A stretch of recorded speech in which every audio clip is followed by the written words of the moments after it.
පිංගතුනි දේශනාවක සඳහන් වුණා බුදුරජාණන් වහන්සේගේ මරණ මංචකේ අපි දන්නවා පෘථග්ජන කෙනාට ගොඩාක් අකුසල් බලවත් වෙන්න තියෙන අවස්ථාවල් වැඩි.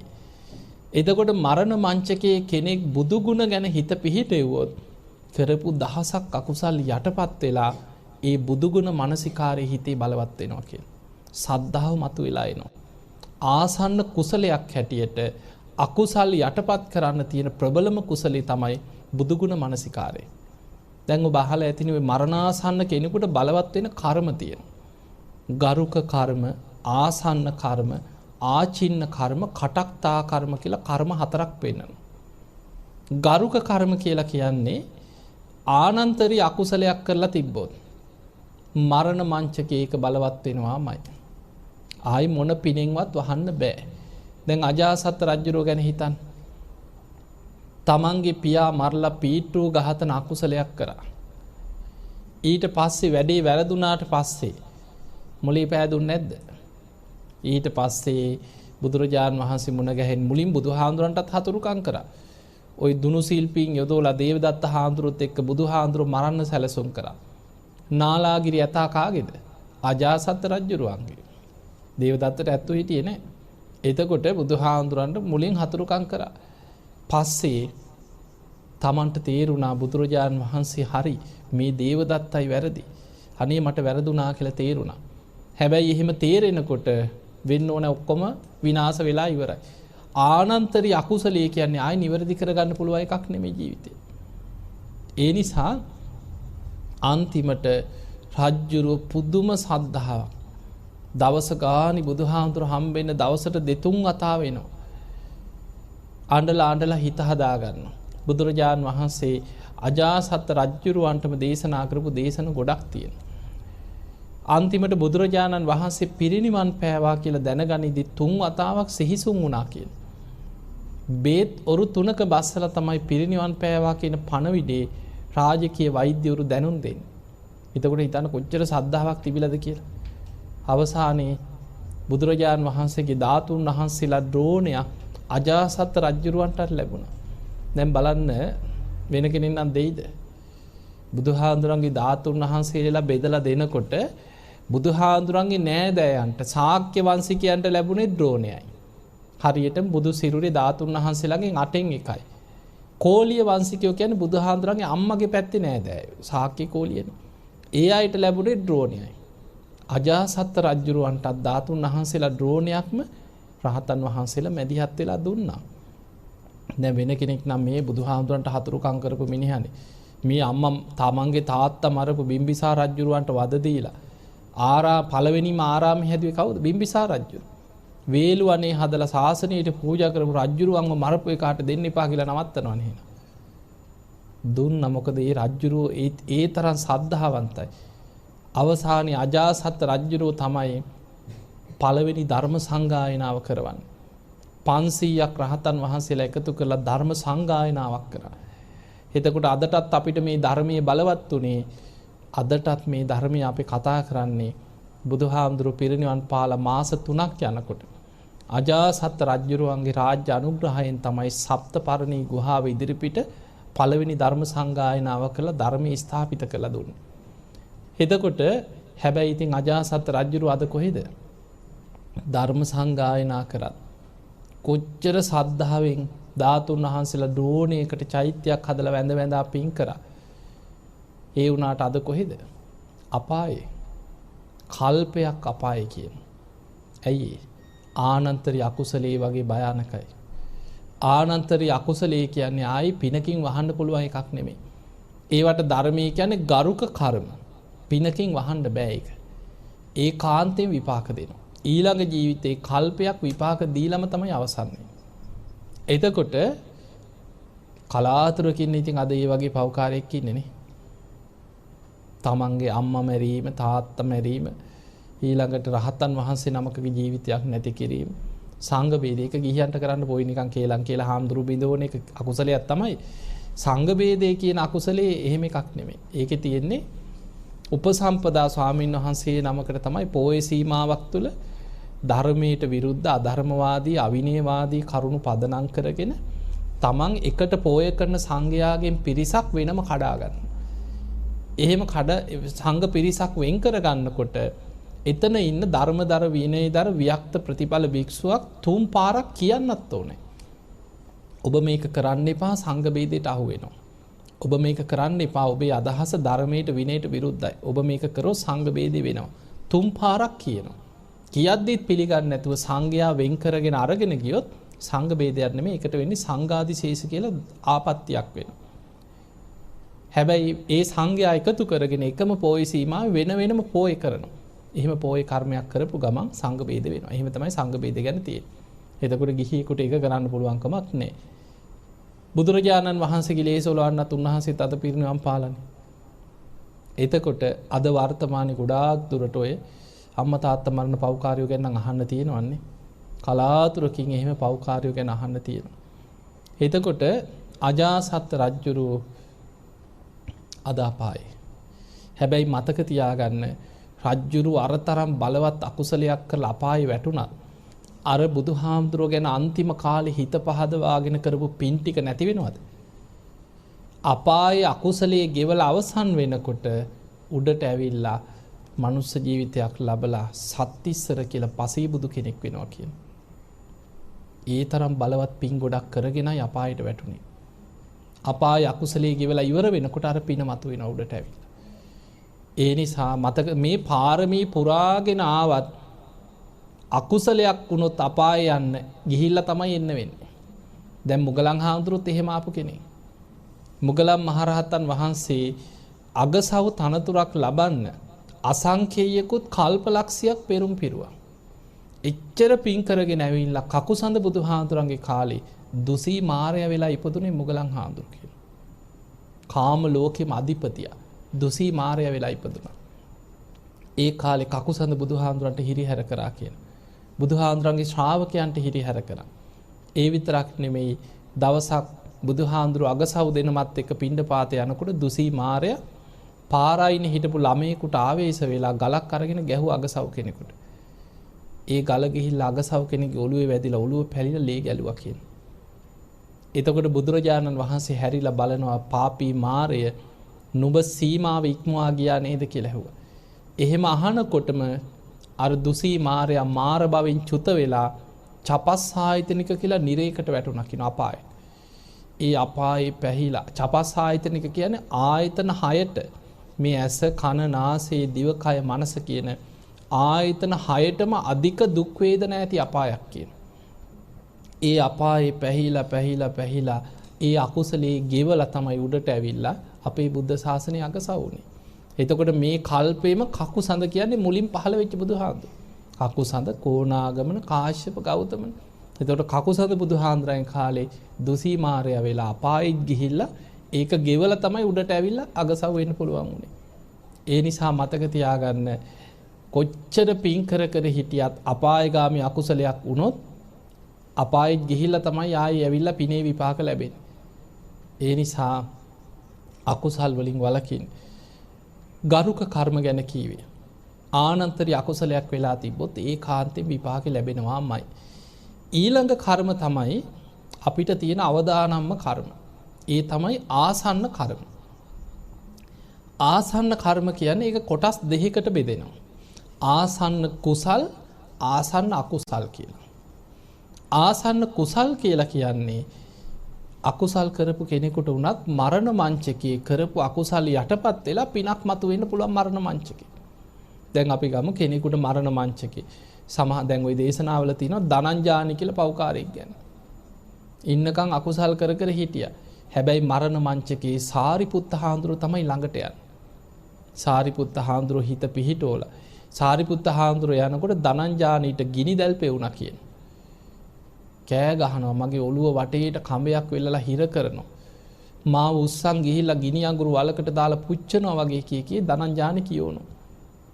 ඒත් සාරිපුත්ත හාමුදුරුවෝ හිත පිහිටෝලා බණ කියලා අර අකුසල යටපත් වෙන හැටියට ධර්මයේ මෙනෙහි කරවලා ධනංජානිට සුගති යන්න උපකාර කරා. මේක තියෙනවා ධනංජානි කියලා සූත්‍රය. මරණ මංචකේ අකුසල යටපත් වෙලා පින මතුවෙලා සුගතිය ගියා. එහෙනම් අපිට පේනවා මරණාසන්න මොහොතක පිනක් මතු කෙරෙව්වොත් ඒකට ධර්මයේ කියන්නේ අකුසල් මැඩලන කුසල් කියලා. එයාට සුගතිය යන්න පුළුවන්. ඒකනේ ඉස්සර මිනිස්සුන්ට පින් පොත් තිබ්බේ. ඒ කරපු පින් සිහි කර කර පින බලවත් කරගෙන මරණ මංචකේ හරි පිනක් සිහි කරගෙන පණ ගියා. ඕකේ අනතුර තියෙන්නේ මොකක්ද එහෙනම්? කුසල් මැඩලන අකුසල්. එතන තමයි අනතුර තියෙන්නේ. අපි මේ බණ ඇහුවා, දන් දුන්නා, පින්කම් කරා, ඒ මොනවා කරත් මරණ මංචකේ ඕක සිහි කරගන්න බැරි වුණොත්, කවුරු හරි ගැන කේන්තියක් වෛරයක් ආවොත් එන්න බැයිද? එන්න පුළුවන්. මේ හිතේ තියෙන භයානකකම තමයි සමහර අය ඉන්නවා. දැන් මේ අපි ඔය හොඳට ඉන්නකොට ටිකක් සිහිනුවන තියෙනකොට වගේ නෙමෙයි සමහරුන්ට ඔය වයසට ගිහිල්ලා ටිකක් සිහිය දුර්වල වෙනකොට හොඳට හිත වැඩිලා නැත්නම් අකුසල් පැත්ත ටිකක් බලවත් වෙනකොට හිතපු නැති විදිහට අකුසලයටම හිත යනවා. සමහර අය ඉන්නවා කෑම ටික කවලා නාවලා මූණකට හොදවලා මල මුට්ට ටික අස් කරලා බොහෝම ආදරෙන් සලකනවා. එක දවසක් මගහැරුණොත් වෛර බඳින අය නැද්ද? වෛර බඳිනවා. බේත් පෙත්ත එක දවසක් ගෙනත් දෙන්න පරක් වුණොත් වෛර බඳිනවා. කොච්චර කන්න දුන්නා සමහර ලාවට ආස කරන දේ දෙන්නේ නැහැ. ඒ වෛද්‍යවරු කියනවා දෙන්න එපා කියලා. ඒත් අර අම්මා ආසයි. නෑ මට ඒව කන්න ඕන. මට දීපන් කියලා. දෙන්නේ නැහැ. වෛර බඳිනවා. ඒ සමහරුන්ගේ හැටි මේ ළඟදී අම්මා කෙනෙක් එක්කව ඒ අම්මට අවුරුදු 80 ගාන. ඉතින් ඒ අම්මව එක්කන් ඇවිල්ලා එළිය තියලා මට කිව්වා හාමුදුරනේ අම්මා පැණි රහම ඉල්ලන්නේ අපි ඉතින් දෙන්නේ නැහැ අපිත් එක්ක පුදුම වෛරයක් කිව්වා. උදේ ඉඳන් අපිට සාප කරනවා කිව්වා. ඉතින් උස්සගෙන රෝද පුටුවක හිටියේ. අනේ පව් හරි ආදරේ. ඉතින් අම්මවත් ඉඹලා උස්සගෙන ඇවිල්ලා අම්මේ කියලා හරි ආදරේ ඒ දරුවෝ සලකනවා. ඒ දරුවෝ එක්ක පුදුම වෛරයක් තියෙනවා. ඊට පස්සේ ඉතින් මං කිව්වා ඔය දීලා දාන්නකෝ කන්න. ඉතින් පැණි රහ ඉතින් ආසනම් කන්න දෙන්න කියලා. නෑ හාමුදුරනේ ඉන්සියුලින් විදිනවා කියලා. එතකොට ඉන්සියුලින් විදිනවා කියන්නේ මොකද්ද ලෙඩේ? සීනි. එතකොට ඒක පෙත්තකින් කන්ට්‍රෝල් කරන්නත් බැරි විදිහට හොඳටම වැඩි. එතකොට වෛද්‍යවරු කියලා තියෙන්නේ දෙන්නම එපා. පැණි රහ පෙන්නන්නවත් එපා. මේ අම්මා ඉල්ලනවලු. කමන්නේ. මන්නේ මැරෙන්නේ දීපිය කාලා මැරෙනවා කියනවලු. එහෙමයි නැද්ද? ඉන්නවා. නොකා මැරෙනවට වැඩිය හොඳයි කාලා මැරෙනවා කියනවා. අර දරුවෝ දෙන්නේ නැහැ. දැන් දරුවන්ට සාහප කරනවා. ඊට පස්සේ කිව්වනේ හාමුදුරුවත් කියන්න කිව්වා අම්මට. මං කිව්වා ඉතින් මං කියන්නම් ගේන්නකෝ කියලා. ඊට පස්සේ අනේ ඉතින් වඩාගෙන ඇවිල්ලා පුටුවේ වාඩි කරා. හරි ආදරේ. ඊට පස්සේ ඉතින් මං කිව්වා අම්මා කොච්චර පින්වන්තද මේ අම්මට කොච්චර ආදරෙන් සලකන දරුවෝ ඉන්නවද කියලා. කම්බුලේ අත තියාගත්තා. තියාගෙන කිව්වා අනේ ඔබ වහන්සේට වැරදිලා කිව්වා. මුම් මගේ හතුරු කිව්වා. මං ඇහුවා ඒ ඇයි කියලා. අනේ හාමුදුරනේ මම මේ කියන්නමයි හිටියේ කිව්වා. මුම් මට කන්න දෙන්නේ නැහැ කිව්වා. මගෙන් පලි ගන්නවා කිව්වා. බලපුවාම හොදට කන්න දෙනවා.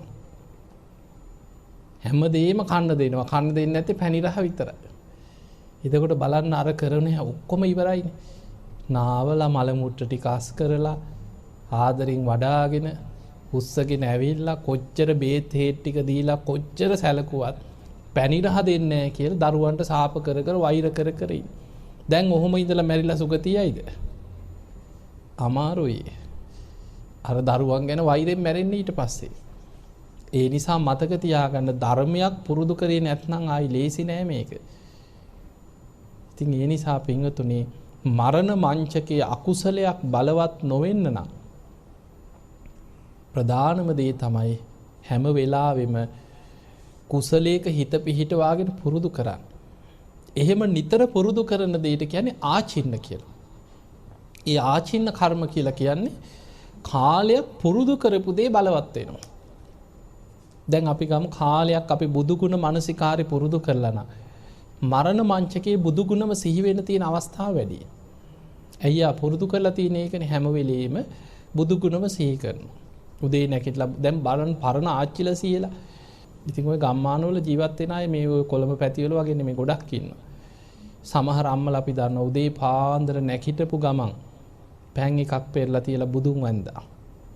උදේම නැගිටපු ගමන් ආයි කුණු කෙල පිටින් හරි කරන්නේ ඉස්සල්ලාම බුදුන් වඳිනවා. ඊට පස්සේ ගිහිල්ලා මුට්ටියටත් වඳිනවා. හාල් ටික අරගෙන අත ගාලා වඳිනවා. ඇයි මේ බුද්ධ පූජාව තියන්නේ. වැඳලා තමයි ඉස්සල්ලාම බත් ටික උයන්නේ.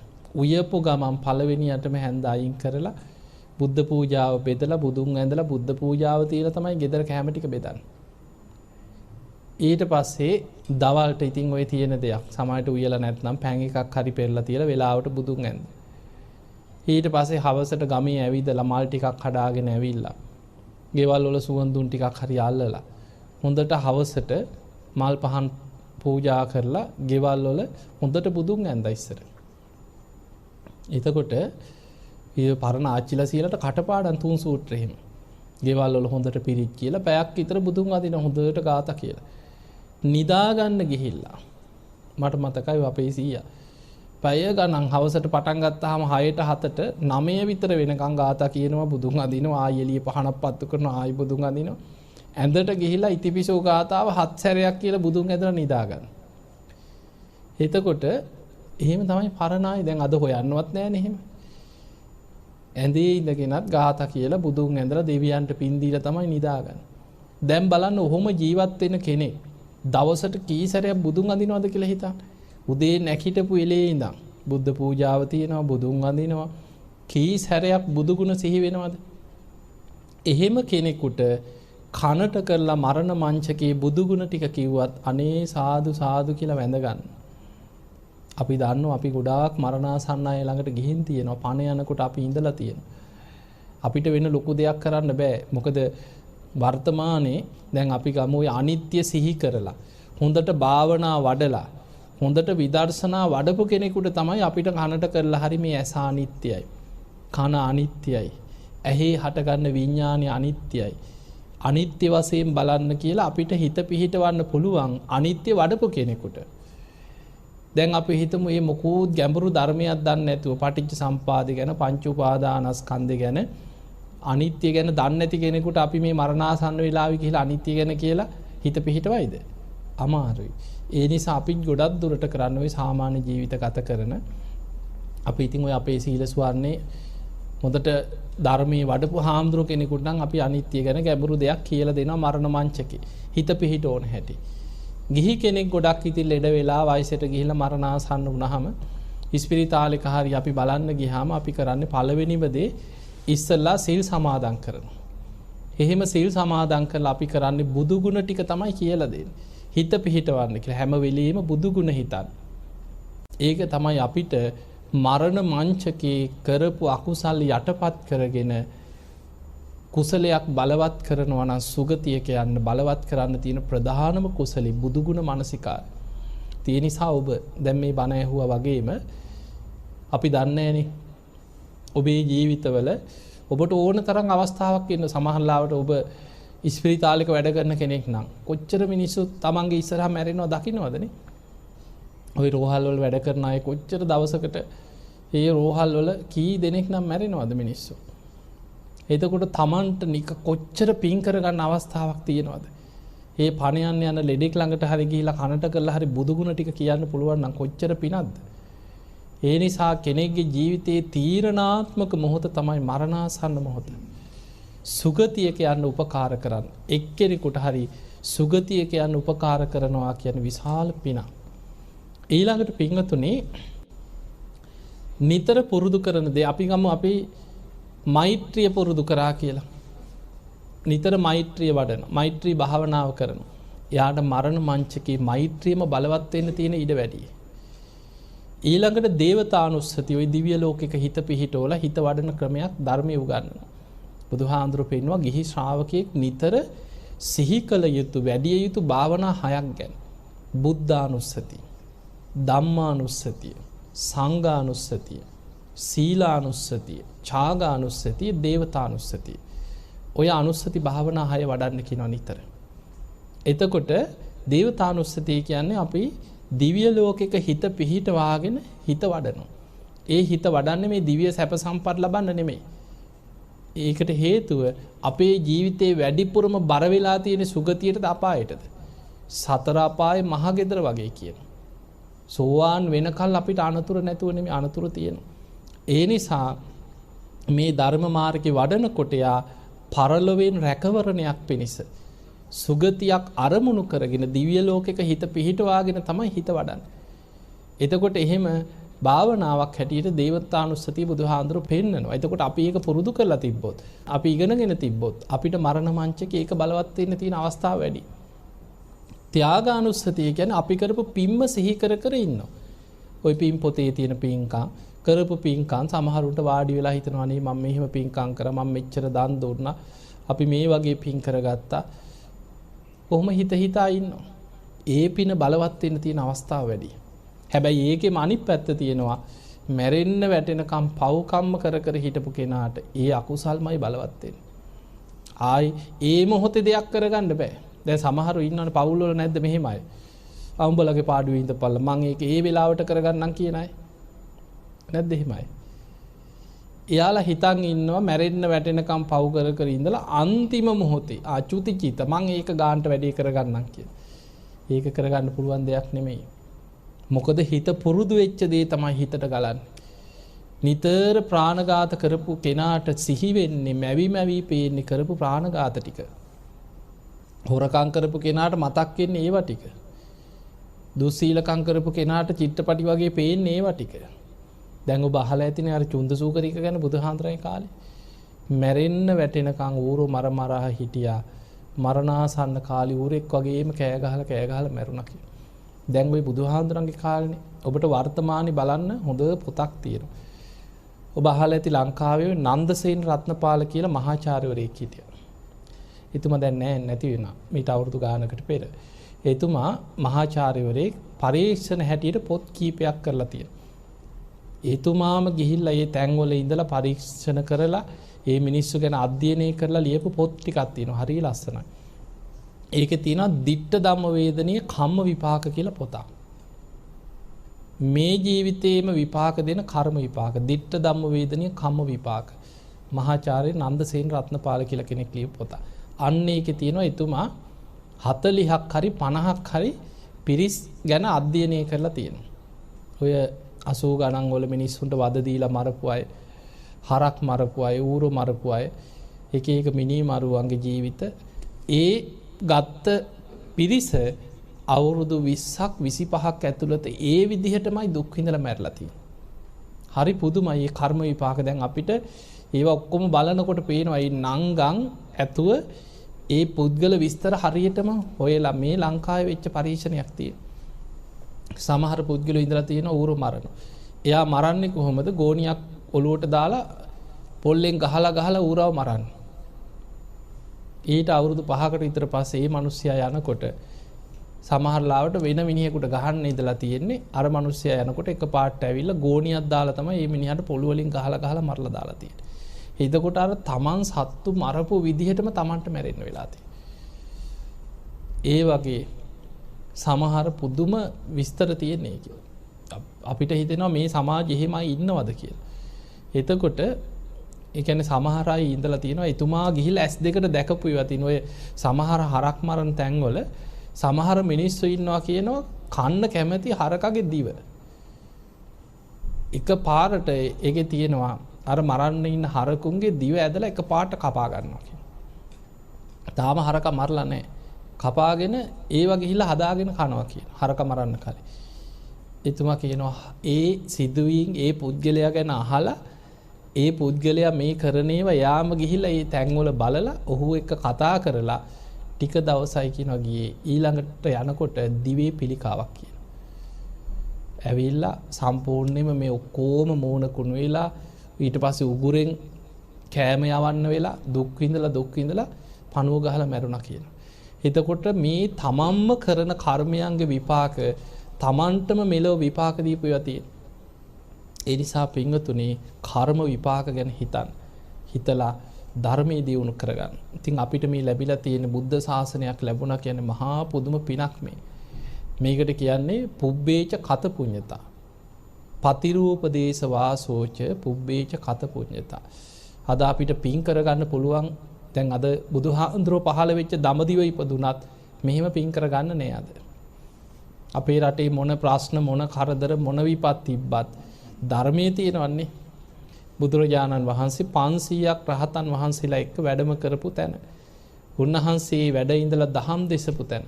වැඩ හිටපු ආසනයේ කේශ ධාතුන් වහන්සේලා තැන්පත් වෙලා. ඊළඟට අපේ බෝසතාණන් වහන්සේ රාජකුමාරයෙක් හැටියට පරිහරණය කරපු අභිනිෂ්ක්‍රමණය කරනකොට කෙස් වැටිය කපලා අහසට වීසි කරපු මගුල් කඩුව. ඒ ඔක්කොම තැන්පත් වෙලා තියෙන කිරිවෙහෙරේ. ඊළඟට බුදුරජාණන් වහන්සේ වැඩම කරලා 500ක් රහතන් වහන්සේලා එක්ක ඉන්දක දෙවියන්ගේ ආරාධනාවෙන් එතන වැඩ ඉන්නකොට නලලේ දහඩිය බින්දු වගේක් ආවා කියන. ඉන්දක දෙවියන් ඉල්ලනවා අනේ අපිට වන්දනා කරන්න පූජනීය දෙයක් දෙන්න. බුදුරජාණන් වහන්සේ නලල පිරිමැදලා එක ශ්‍රී හස්තයකින් අනෙක් ශ්‍රී හස්තයට දහඩිය අධිෂ්ඨාන කරා මුතු බවට පත් වෙන්න කියලා. දහඩිය මුතු බවට පත් කරලා දුන්නා කියලා. ඒ තමයි මුත්තක ධාතුන් වහන්සේලා කියන්නේ මුතියංගනේ වැඩ ඉන්නේ. එතකොට ඒ වගේ අපිට කොච්චරනම් පින් කරගන්න චෛත්‍ය ඊළඟට කොච්චර ඒ අසල මේ චෛත්‍ය රාතිස්ස මහාරාම චෛත්‍ය ගත්තා බුදුහාඳුර වැඩ හිටිය භූමිය. 500ක් රහතන් වහන්සේලා සමග තුන්වෙනි වතාවේ ලංකාවට වැඩම කරපු ගමනේ සමාපත්තියෙන් වැඩ හිටියේ තැන. ඒ නිසා අපිට පින් කරගන්න කොච්චරනම් අවස්ථාව තියෙනවද? මේ ලංකාවේ මොනතරම් ධාතුන් වහන්සේලා වැඩ ඉන්නවද? ජය ශ්‍රී මහා බෝධි අෂ්ටඵල බෝධීන් වහන්සේලා දෙතිස්ඵල බෝධීන් වහන්සේලා වැඩ ඉන්න. ඒ නිසා මේ ලැබිච්ච මනුස්ස ජීවිතය අවසන් වෙන්න පෙර අප්‍රමාදීව පින් කරගන්න. මේ කරන පින්ම සිහි කර කර සතුටු වෙන්න. ඉතින් ඔබ හැම දිනාටම මේ මනුස්ස ජීවිතය අවසන් වෙන්න පෙර අප්‍රමාදීව සද්ධාදී පින් දහම් දියුණු කරගෙන බලවත් කරගෙන උතුම් ධර්මයේම අවබෝධ කරගන්න වාසනාව ලැබේවා ලැබේවා ලැබේවා කියලා ආශිර්වාද කරනවා.